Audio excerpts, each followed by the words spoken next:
আসসালামু আলাইকুম। চতুর্থ শ্রেণীর সুপ্রিয় শিক্ষার্থীবৃন্দ, কেমন আছো তোমরা? আশা করি আল্লাহর রহমতে ভালো আছো, সুস্থ আছো, নিরাপদে আছো। আল্লাহর রহমতে আমিও ভালো আছি। Raipur ideal school and college কর্তৃক আয়োজিত অনলাইন ক্লাসে তোমাদের স্বাগত জানাচ্ছি। আমি Tania Sultana, Raipur ideal school and কলেজের সহকারী শিক্ষিকা। আজ আমি তোমাদের চতুর্থ শ্রেণীর বিজ্ঞান বিষয়ের উপর একটি পাঠ প্রদান করব। সবাই খাতা কলম নিয়ে রেডি আছো তো? ঠিক আছে, তাহলে তোমরা আমার সাথে আমি যা বলবো লিখবে এবং মনোযোগ দিয়ে শুনবে, ঠিক আছে? আমি প্রথমে আমাদের বিজ্ঞান বিষয়ে মান বন্টন নিয়ে একটু কথা বলি। পরীক্ষায় আমাদের কি কি থাকবে, কীরকম মান হবে ওইগুলোর। যেমন আমাদের প্রথমেই থাকবে শূন্যস্থান পূরণ। এখানে 12টি শূন্যস্থান থাকবে, 12টি শূন্যস্থানের উত্তর দিতে হবে এবং প্রতিটি শূন্যস্থানের মান 1 করে, 12টির 12 নাম্বার। এবং তারপর থাকবে বাম পাশের বাক্যের সাথে ডান পাশের বাক্য মিল করো, এখানে থাকবে 5 নাম্বার। আর তারপর থাকবে সংক্ষিপ্ত প্রশ্ন উত্তর, এখানে 15টি প্রশ্ন থাকবে। 15টি প্রশ্ন দিতে হবে তোমাদেরকে, একটি প্রশ্নের মান 2 করে, 30 নাম্বার। তারপরে থাকবে আমাদের বর্ণনামূলক প্রশ্ন, এখানে 6টি প্রশ্ন দেওয়া লাগবে, 8টি দেওয়া থাকবে, প্রতিটি প্রশ্নের মান 8 করে। তাহলে আমরা প্রথমে একটু শূন্যস্থান নিয়ে আলোচনা করি। পরীক্ষায় শূন্যস্থান আসলে তোমরা কিভাবে উত্তরপত্রে লিখবে, যেমন আমি একটু দেখাই।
যেমন থাকবে ড্যাশ হলো এমন একটি জায়গা যেখানে প্রাণী নিরাপদে থাকে।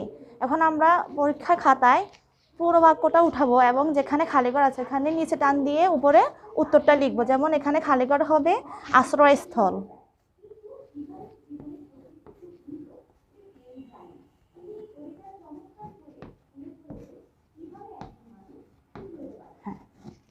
তাহলে হবে আশ্রয়স্থল হলো এমন একটি জায়গা যেখানে প্রাণী নিরাপদে বাস করে।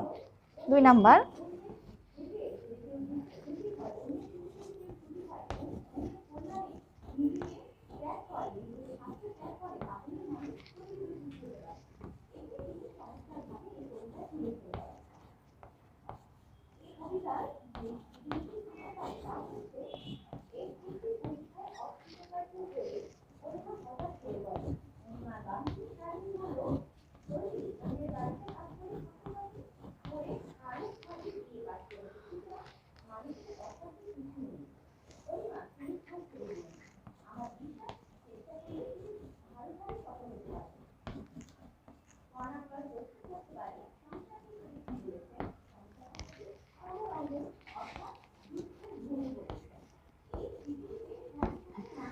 দ্বিতীয় নাম্বার প্রশ্ন হচ্ছে, জীব তার প্রয়োজনীয় সকল বস্তু ড্যাশ থেকে পেয়ে থাকে।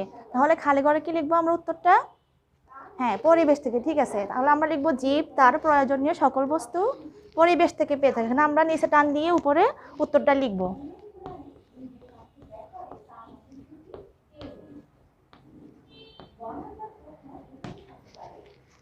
তারপরে 3 হচ্ছে, উদ্ভিদের খাদ্য তৈরিতে ড্যাশ পানি এবং বায়ু প্রয়োজন।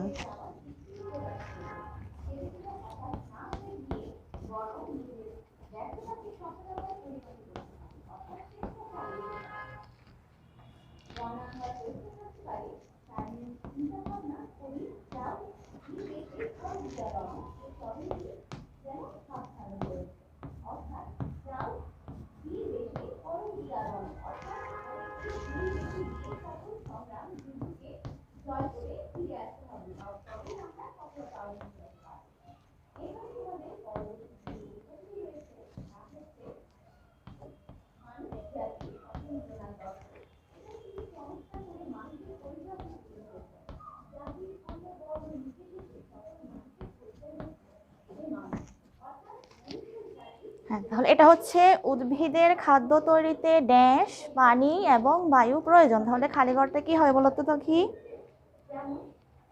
ঠিক আছে, সূর্যের আলো। ঠিক আছে, তাহলে হবে উদ্ভিদের খাদ্য তৈরিতে সূর্যের আলো, পানি এবং বায়ু প্রয়োজন। তাহলে আমরা এখানে কি লিখবো? সূর্যের আলো।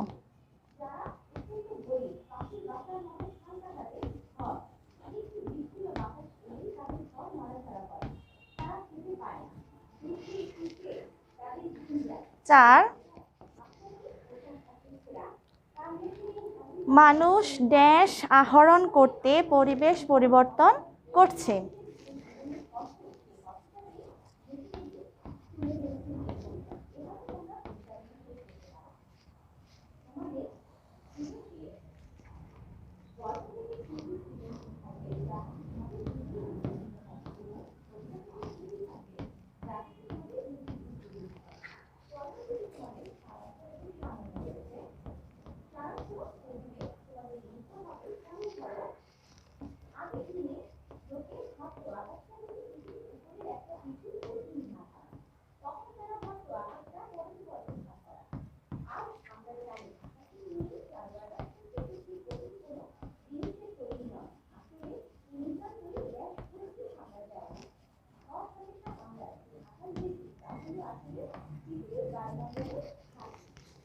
তাহলে এখানে হবে মানুষ ড্যাশ আহরণ করতে পরিবেশের পরিবর্তন করছে। খালি ঘরটা কি হবে বলতো?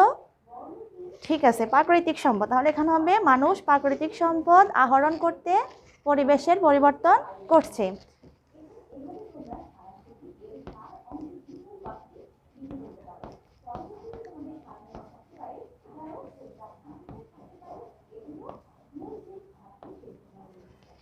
এভাবে আমাদের 15টি খালি ঘর দেওয়া থাকবে, শূন্যস্থান পূরণ, যেটা আমাদেরকে পরীক্ষা খাতায় আমি যেভাবে লিখেছি পুরো বাক্য তুলে তারপর উত্তরটা লিখবো এবং উত্তরের নিচে আন্ডারলাইন করে দিব। যেমন আরও আছে, তোমরা একটু শুনো, আমি বলি। কম্পোস্ট একটি ড্যাশ সার। তাহলে এখানে হবে কম্পোস্ট একটি জৈব সার। তারপর হচ্ছে উদ্ভিদ এবং প্রাণী ড্যাশ বিভিন্ন স্থানে বাস করে। কোথায় হবে? হ্যাঁ, পরিবেশে। তাহলে হবে উদ্ভিদ এবং প্রাণী পরিবেশের বিভিন্ন স্থানে বাস করে। তারপর হচ্ছে লবণাক্ত প্রাণীর বিশাল ভাণ্ডার হলো ড্যাশ। হ্যাঁ, এখানে হবে লবণাক্ত প্রাণীর বিশাল ভাণ্ডার হলো সমুদ্র। ভিটামিন এ এর অভাব হলে ড্যাশ হয়। ভিটামিন এর অভাবে কী রোগ হয় বলতো? হ্যাঁ, ঠিক আছে, রাতকানা রোগ হয়। তাহলে এখানে হবে খালি ঘরে রাতকানা। তারপরে হচ্ছে সুস্থ থাকার জন্য প্রতিদিন ড্যাশ খেতে হবে। সুস্থ হতে হলে আমাদের প্রতিদিন কি খাবার খেতে হয় বলতো? সুষম খাদ্য। ঠিক আছে, এখানে আমাদের খালি ঘরে বসবে সুষম খাদ্য। তাহলে হবে সুস্থ থাকার জন্য প্রতিদিন সুষম খাদ্য খেতে হবে। তারপর কলেরা, আমাশয় এবং টাইফয়েড ড্যাশ রোগ। খালি ঘরে কি হবে? পানিবাহিত রোগ। তাহলে আমরা লিখব এক বাক্যে, পুরো বাক্যে লিখব কলেরা, আমাশয় এবং টাইফয়েড পানিবাহিত রোগ। তারপর বস্তুর ওজন পরিমাপের একক হচ্ছে ড্যাশ কিলোগ্রাম। ড্যাশ কি হবে আমাদের এখানে? কিলোগ্রাম হবে বা গ্রাম হবে। তাহলে পুরোটা হবে বস্তুর ওজন পরিমাপের একক হচ্ছে গ্রাম বা কিলোগ্রাম। তারপর তেল, কয়লা, প্রাকৃতিক গ্যাস ইত্যাদি ড্যাশ জ্বালানি। এটা হবে আমাদের জীবাশ্ম জ্বালানি। এভাবে আমাদের পরীক্ষা খাতায় ক্রমানুসারে লিখতে হবে। তারপর শূন্যস্থান পূরণের পরে আমাদের আসবে বাম পাশের বাক্যের সাথে ডান পাশের বাক্যের মিলকরণ। এখানে আমাদের নাম্বার হচ্ছে 10। না, আমি একটু দেখাই তোমরা কীভাবে লিখবে এটা পরীক্ষার খাতায়।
হ্যাঁ, লেখা থাকবে বাম পাশের বাক্যের সাথে ডান পাশের বাক্য মিল করো। তারপর আমাদের একটা ছক দেওয়া থাকবে, ছকের ভিতরে এরকম একটা ছক দেওয়া থাকবে।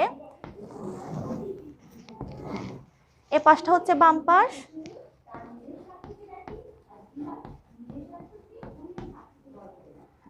আর এ পাশ হচ্ছে ডান পাশ।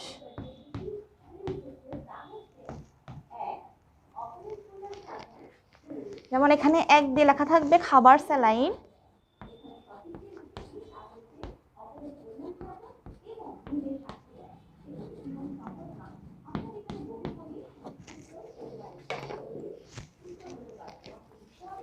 দুই থাকবে টয়লেট পরিষ্কার রাখা,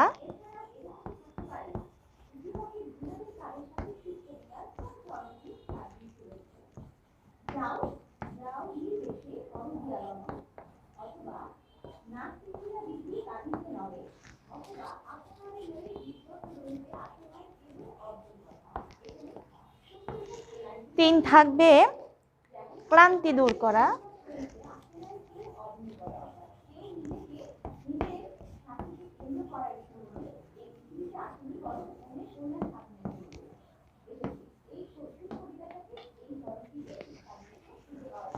এবং 4 থাকবে ব্যক্তিগত পরিষ্কার পরিচ্ছন্নতা।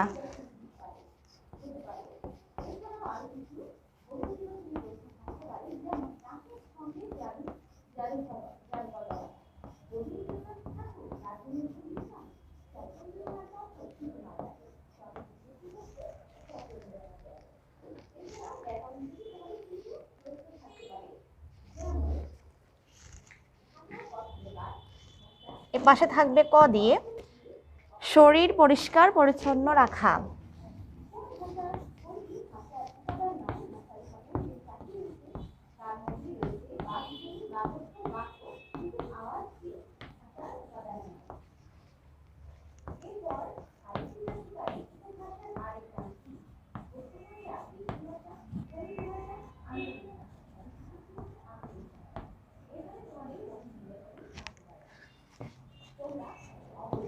খ খ থাকবে ডায়রিয়া প্রতিকারে ভূমিকা।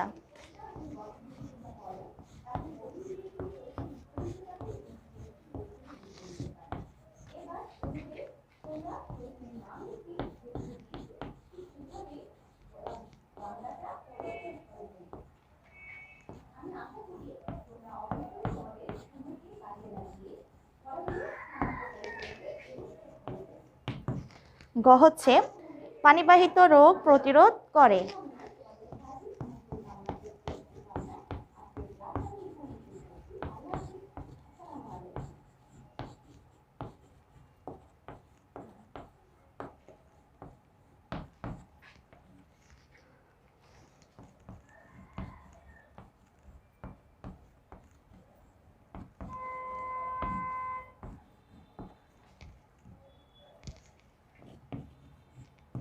এবং ঘ হচ্ছে গান শোনা এবং বই পড়া।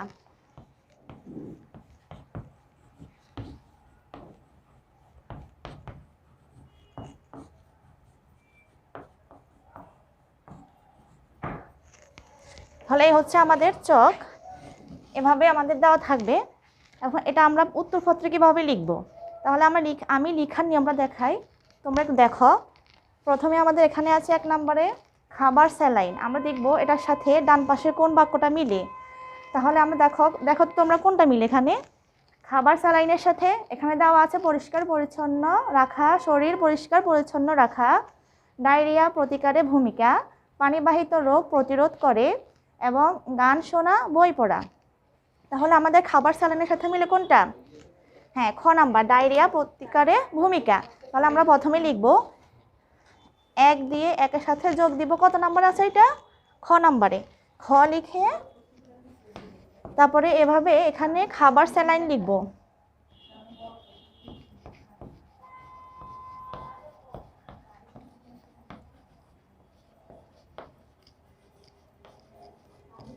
হ্যাঁ, খাবার স্যালাইন এবং এটার সাথে মিল করে লিখব ডায়রিয়া প্রতিকারে ভূমিকা।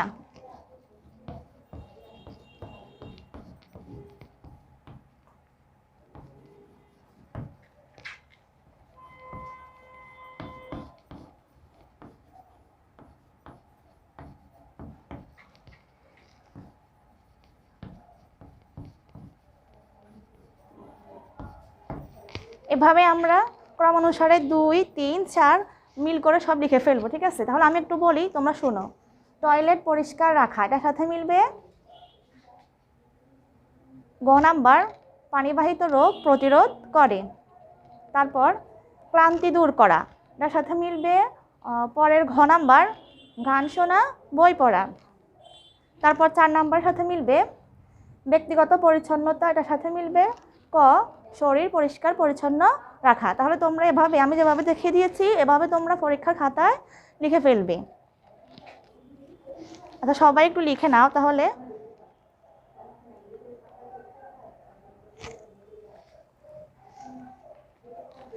আচ্ছা, হ্যাঁ, লেখা হইলে আমি মুছি, ঠিক আছে? তারপরে আমরা যাব সংক্ষিপ্ত প্রশ্নে।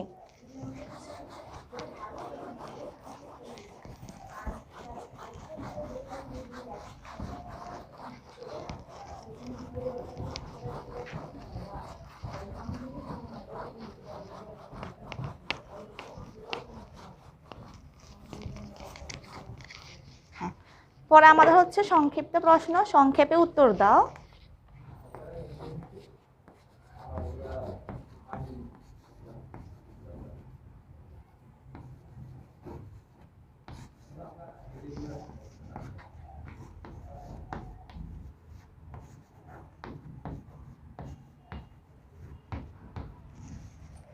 এখানে আমাদের 15টি প্রশ্ন দেওয়া থাকবে, প্রতিটি প্রশ্নের মান 2 করে। আমাদের 15টি প্রশ্নের 15টি লিখতে হবে, 2 করে 15টি প্রশ্নের মান 30।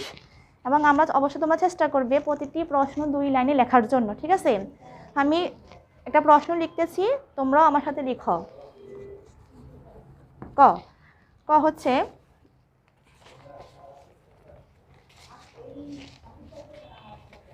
জীবের বেঁচে থাকার জন্য কি কি প্রয়োজন?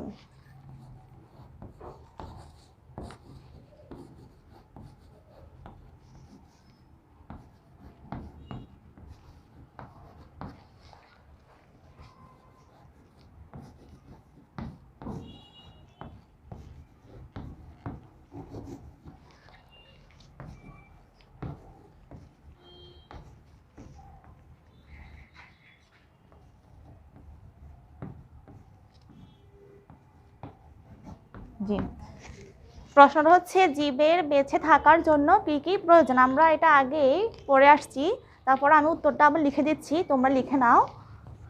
উত্তরটা হবে জীবের বেঁচে থাকার জন্য সূর্যের আলো, পানি এবং বাতাসের কার্বন ডাই অক্সাইড প্রয়োজন।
তাহলে উত্তরটা হচ্ছে জীবের বেঁচে থাকার জন্য খাদ্য, পানি, বায়ু, আশ্রয়স্থল এবং আবাসস্থল প্রয়োজন।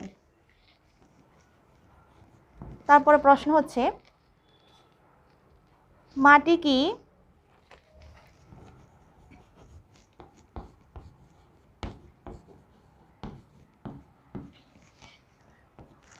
তাহলে উত্তরটা কি হবে? পৃথিবীর উপরিভাগের নরম আবরণই হচ্ছে মাটি।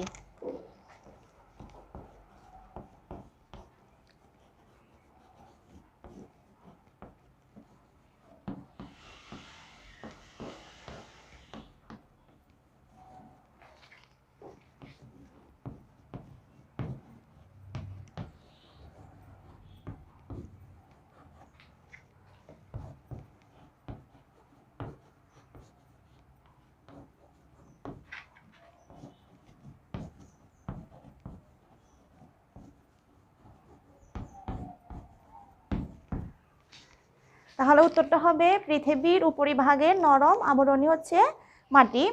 তারপর আমাদের প্রশ্ন, উদ্ভিদ কোথায় জন্মে?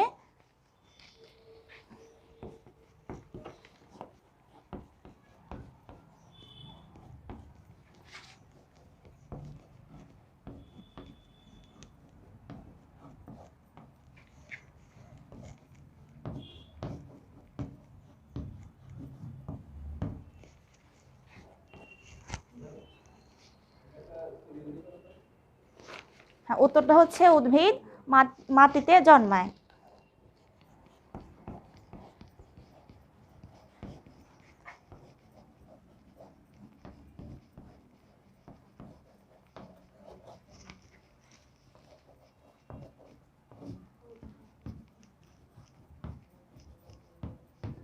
ঠিক আছে, সবাই লিখে না তাহলে।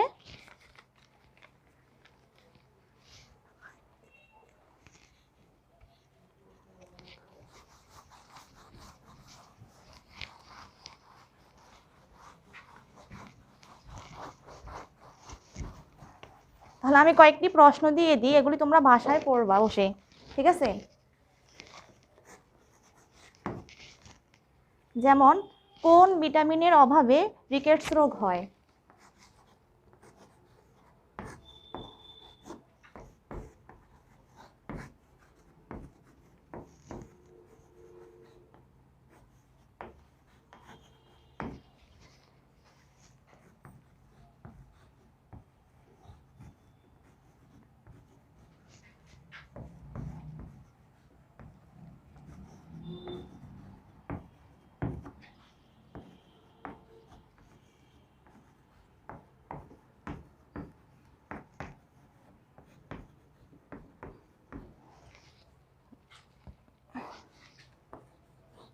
তারপরে প্রশ্ন, নিরাপদ পানি কাকে বলে?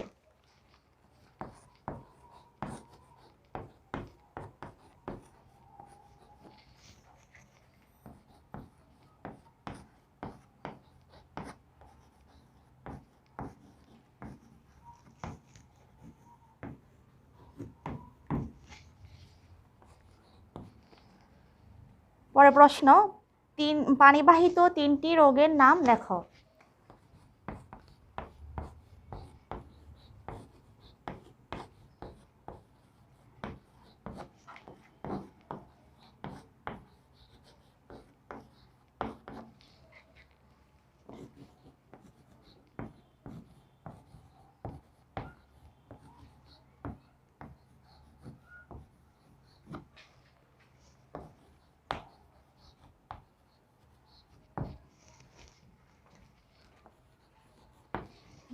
তারপর প্রশ্ন হচ্ছে, বস্তুর আয়তন বলতে কি বোঝো?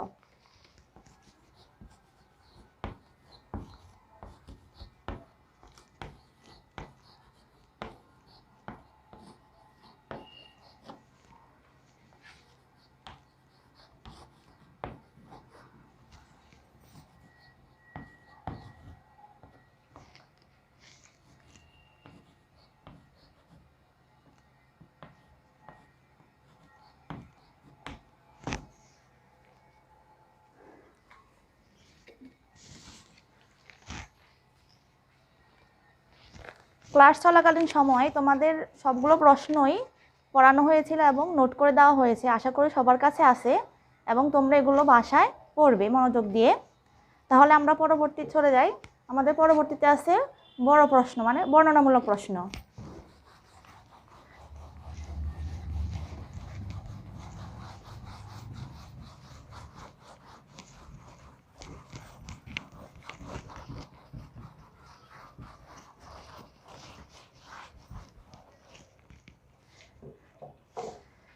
তোমরা বর্ণনামূলক প্রশ্ন অন্তত এক পৃষ্ঠা লেখার চেষ্টা করবে কমপক্ষে, এবং প্রতিটি প্রশ্নের মান 8 করে 6টি প্রশ্ন দিতে হবে। তাহলে 6টি প্রশ্ন 8 করে 48 নাম্বার থাকবে এখানে।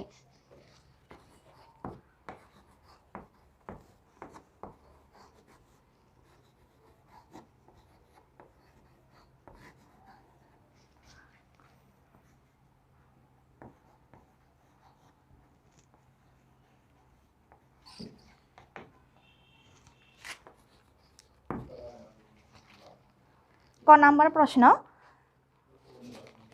তোমরা আমার সাথে লিখো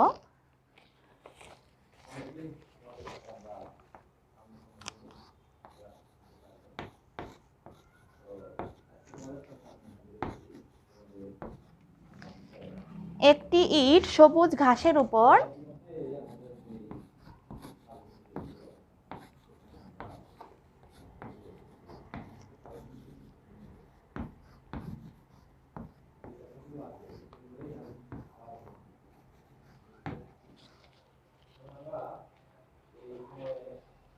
কয়েকদিন রেখে দিলে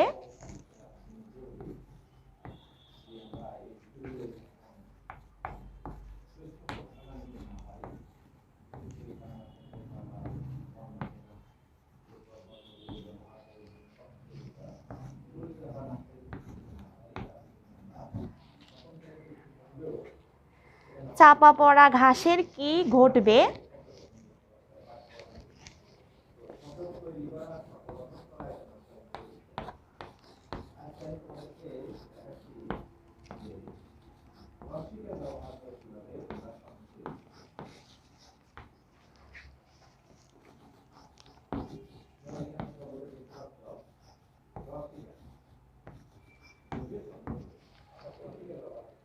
কেন ঘটবে?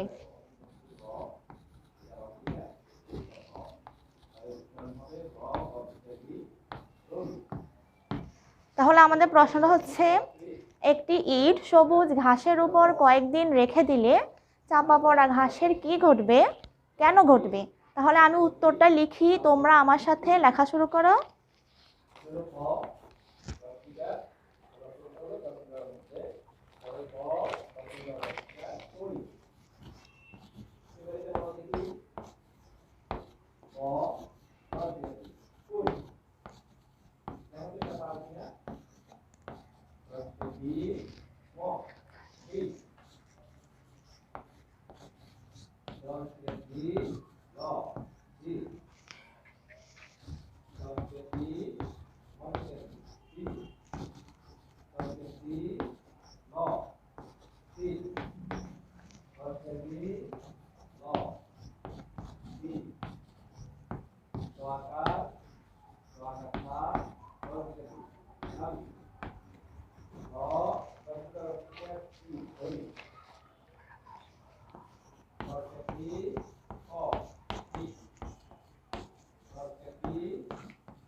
তাহলে আমাদের প্রথম লাইন হচ্ছে, একটি ইট সবুজ ঘাসের উপর কয়েকদিন রেখে দিলে চাপা পড়া ঘাসগুলো সাদা হয়ে যাবে। তারপর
দ্বিতীয় লাইন হচ্ছে, উদ্ভিদের বেঁচে থাকার জন্য ও বৃদ্ধির জন্য সূর্যের আলো, পানি ও বায়ু প্রয়োজন। তারপরে লাইন হচ্ছে আমাদের, এগুলোর সাহায্যে উদ্ভিদ নিজের খাদ্য নিজেই তৈরি করতে পারে।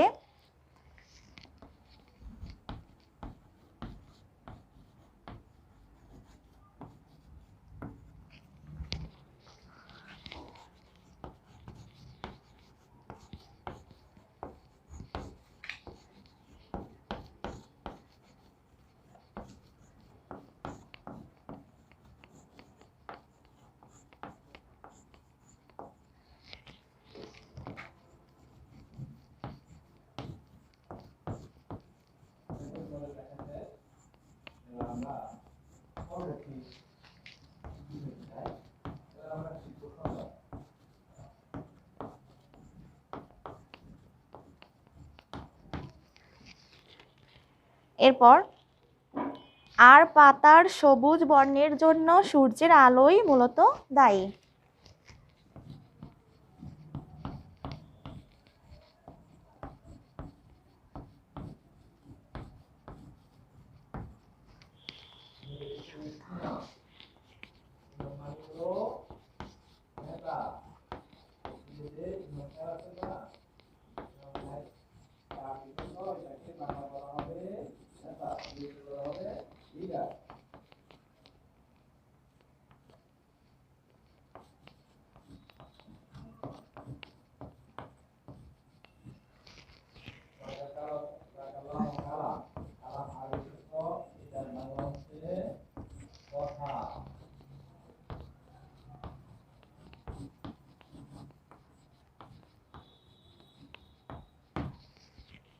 এরপর হচ্ছে